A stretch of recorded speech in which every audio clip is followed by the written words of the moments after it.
I'm sure you know what contrast means. It's when you've got light stuff next to dark stuff. Well, you might not have considered the difference between local contrast and global contrast. So in this short video, I'm going to hope to shed some light on the topic so that you're thinking about it when you make your future illustrations. So what you're looking at are two things. First, a black and white photo of garlic that I took. And second, a value scale. This goes from 0%, which is black, all the way up to 100%, which is white. So I'd call a middle gray 50 or 50%. Well, let's use this value scale to take a look at the value distribution on this photo of garlic. So let's first see the illuminated area, where the light source is hitting the garlic and it's showing off all those details. I sampled around and I could see that the value range here went from about 60 to 100.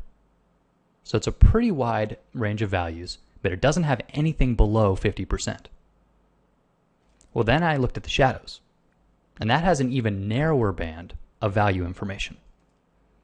So it would be safe to say that both the illuminated area and the shadow area have low local contrast. The image as a whole has high global contrast, because if I were to sample this darkest area here, the cast shadow, that's at a 0%, pure black. And you remember from the illuminated area, some of the brightest bits there go all the way up to 100%, or 97 as you see here. So the image has high overall contrast, global contrast. But the shadow area and the illuminated area each have low local contrast. And generally speaking, this is a great way to achieve realism in your paintings, to have individual parts of your painting have low local contrast. So let's say I was going to try and paint this garlic. I've started with the form, and now I want to paint these ridges, because everybody knows that garlic has some flaky ridges. So these ridges probably cast a shadow, and my brain tells me they're dark. I'm going to paint some lines on there because they're ridges. Well, now I've made a problem. It's not looking realistic. And one reason it's not looking realistic is because the value that I just painted in there, let me sample it to see. Okay, so the value is 26%.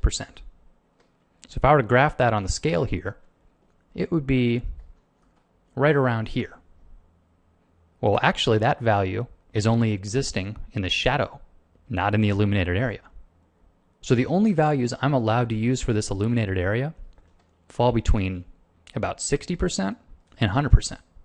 So if I drew these ridges at a 25, that's why it's not looking realistic.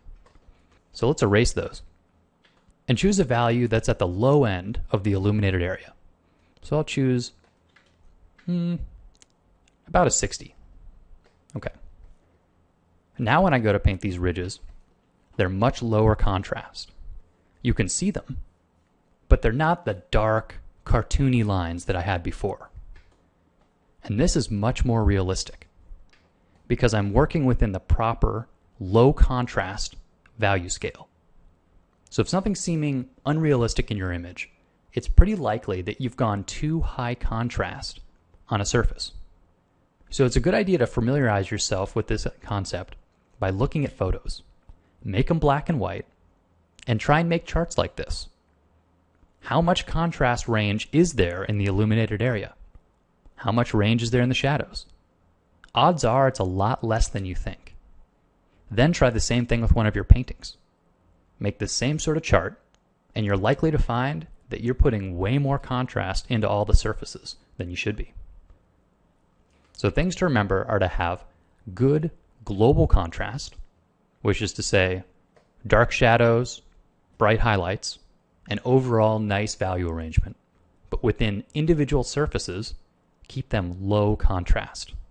And I'll refer to this as low local contrast. So this topic is probably new to you, and it seems a bit confusing, but it's really important. In fact, it's one of the things that's helped me improve most as a painter in recent years. I'm sure by this point you are chomping at the bit. You want to get painting. Well, now it's time to go ahead and open up the resources folder in the zip file and get out the base rendering that I've included.